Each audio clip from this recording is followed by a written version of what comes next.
Hello friends, स्वागत है आपका एक बार फिर से आपके अपने लीगल चैनल में। मैं हूं एडवोकेट सनी शर्मा। दोस्तों, कई बार मेरे को बहुत सारे लोगों ने एडवाइस दी, बोला जब आप कोर्ट में जाते हो कोर्ट के सामने खड़े होकर के वीडियो बनाइए।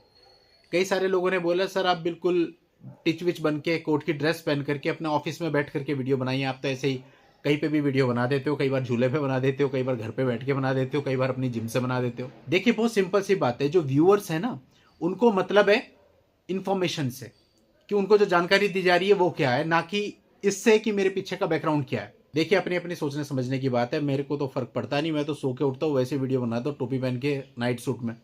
मुझे ज्यादा फर्क नहीं पड़ता इन चीजों से। अब दोस्तों, मेरा यहाँ पे ये मानना है कि आप जितनी सिंपलिसिटी के साथ रहेंगे, जितना चीजों को सिंपल रखेंगे और कॉम्प्लिकेट नहीं करेंगे, उतना आपके लिए अच्छा होता है। ठीक। अब हम क्या करते हैं, हम अपनी लाइफ को अननेसेसरी कॉम्प्लिकेट करते हैं। ये बात डायरेक्टली आपके मैट्रिमोनियल विवादों के साथ जुड़ी है, आप ध्यान से समझना। एक बहुत सिंपल आदमी जिसकी नौकरी लग जाती है और उसको सैलरी मिल रही होती है 80,000 रुपए पर मंथ। अब आज के समय 80,000 रुपए पर मंथ में क्या होता है कि वो आराम से अपना खाना खा सकता है, ठीक है, थोड़ी थोड़ी सेविंग भी कर सकता है। अब वो कॉम्प्लिकेट कैसे करता है चीजों को, वो क्या करेगा, एक बहुत बड़ा लोन लेके फ्लैट खरीद लेगा। वो फ्लैट अभी बना नहीं है, पोसेशन मिला नहीं है, फिर बिल्डर के साथ उलझेगा, फिर आगे जाकर के कई बार उसमें प्रॉब्लम आ जाती है, फिर उसका मुकदमा लड़ेगा।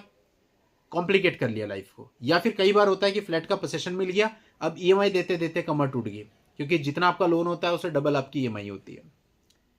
कई बार उसके पास एक गाड़ी होती है जिससे वो अच्छा खासा ड्राइव करके अपना काम चला रहा होता है, लेकिन उसे चाहिए बड़ी गाड़ी, लग्जरी गाड़ी।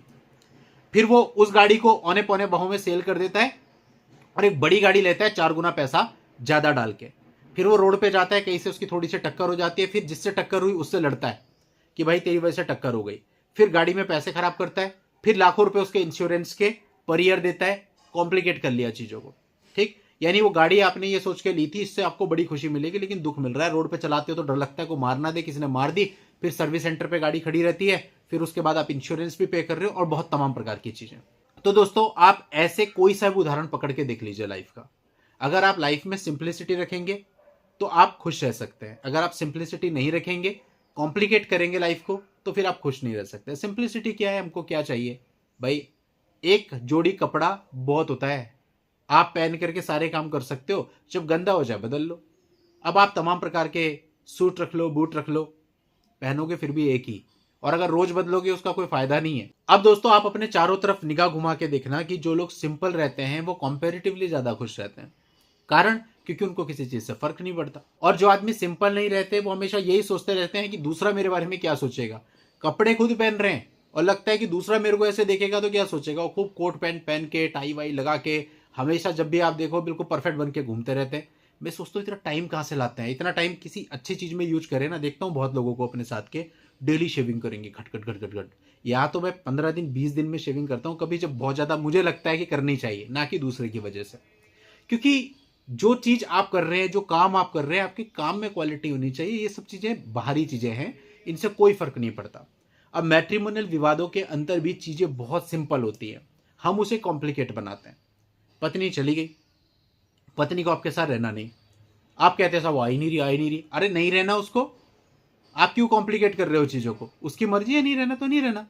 अभी अगर वो अपने घर में है तो जबरदस्ती का पंगा लेते हैं। या तो उसको कॉल करेंगे, या लीगल नोटिस भेजेंगे, या मीडिएशन फाइल कर देंगे, या पुलिस में जाके कंप्लेंट दे देंगे, या सेक्शन 9 डाल देंगे, या डाइवोर्स फाइल कर देंगे। मगर कुछ ना कुछ पंगा जरूर लेंगे ताकि वो ट्रिगर हो जाए। ट्रिगर करेंगे, फिर अपने ऊपर 4-5 मुकदमे करवाएंगे, फिर उनको झेलेंगे। क्या ये समझदारी है भाई? अगर दो पक्षकारों को साथ रहना है तो दोनों की मंजूरी होनी चाहिए।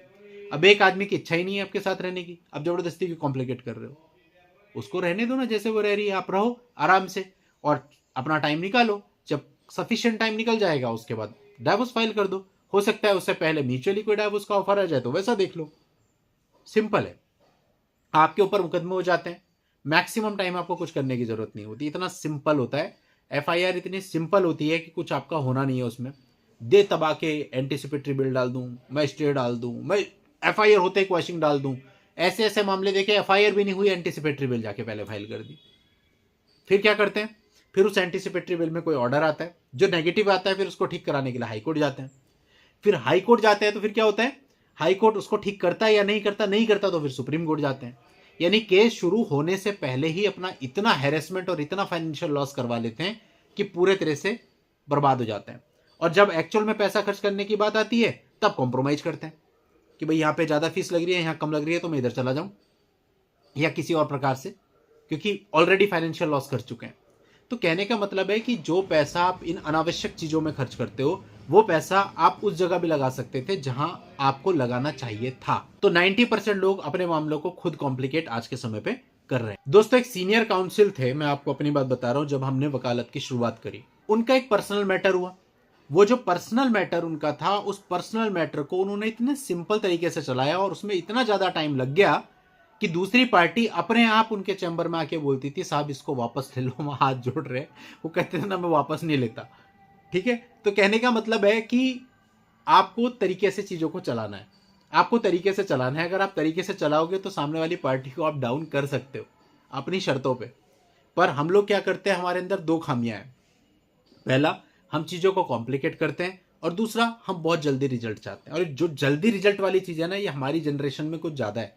पहले के लोग ऐसे नहीं थे। आज आप देख लो, सबको जल्दी है। बच्चा 12 साल का होगा, उसकी पढ़ाई की उम्र है, लेकिन भाई को पैसे कमाने हैं, क्योंकि वो यूट्यूब पे सौरभ जोशी को देखता है कि भाई उसने तो इतनी सारी कार ले ली। अब ठीक है, उसका अलग था, कोविड में उसकी वीडियो चल गई, चैनल ग्रो हो गया। लेकिन हर एक बच्चे को पढ़ाई छोड़ करके जल्दी है पैसा कमाने की, क्योंकि उसे बड़ी कार लेनी है। 12 साल 13 साल उसकी एज है मात्र। इसी प्रकार से जब वो बड़ा होता है, अभी वो 17-18 साल का हुआ है, लेकिन उसको बहुत बड़ी जॉब चाहिए। छोटी में उसका काम चलने का नहीं, अब ठीक है, बड़ी जॉब चाहिए उसको। वो बड़ी मिलती नहीं, फिर वो फ्रस्ट्रेट होता है। कहने का मतलब, सफलता हमको बहुत जल्दी चाहिए, नौकरी हमको बहुत जल्दी चाहिए, गर्लफ्रेंड हमको बहुत जल्दी चाहिए, ब्रेकअप हमको बहुत जल्दी चाहिए, शादी भी जल्दी करनी है, डाइवोर्स भी जल्दी करना है, केसेस से भी जल्दी बाहर आना है। ये एक बहुत बड़ा फैक्टर है जिसकी वजह से सारी प्रॉब्लम्स आ रही हैं। हर एक चीज में समय लगता है। माँ के पेट में होते हैं आप, ग्रो होने में समय लगता है। एक पर्टिकुलर टाइम के बाद ही आप इस दुनिया में आ पाते हैं। पौधा लगाते हैं, उसको बड़े होने में समय लगता है, और पेड़ बनने में और समय लगता है, फ्रूट देने में और टाइम लगता है। एक काम ऐसा बता दो कि तुरंत हो जाए।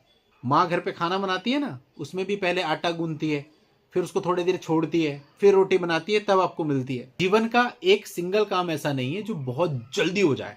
हर चीज में टाइम लगता है। आप किसी कंपनी में जाते हैं, वह इनिशियली हो सकता है आपको छोटी पोजीशन मिले, वहां से ग्रो करने में आपको टाइम लगता है, कुछ साल लगते हैं, तब आप एक अच्छी पोजीशन पे पहुंचते हैं। बॉडी बनानी होती है जिम में, उसमें समय लगता है। स्लिम होना होता है, उसमें समय लगता है। ऐसी कोई चीज नहीं है जो बिना समय के यूं चुटकी बजाते हो जाए। तो फिर आप ये कैसे सोच सकते हो कि इतना बड़ा लिटिगेशन जो आपका चल रहा है, आप साल भर में 6 महीने में उससे बाहर आ जाओ?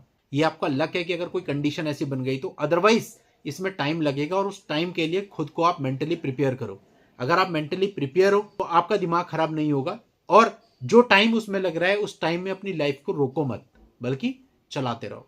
अब बहुत सारे लोग देखे मैंने, सर हम इसलिए कहीं नहीं जा रहे क्योंकि हम रात दिन यही डिस्कस करते रहते हैं। वाई? क्यों डिस्कस करते रहते हो? घूमो फिरो, और भी तो बहुत चीजें हैं करने की। फिर इसके बाद अगली कमेंट आती है, साहब जिसके साथ होता है उसे ही पता होता है।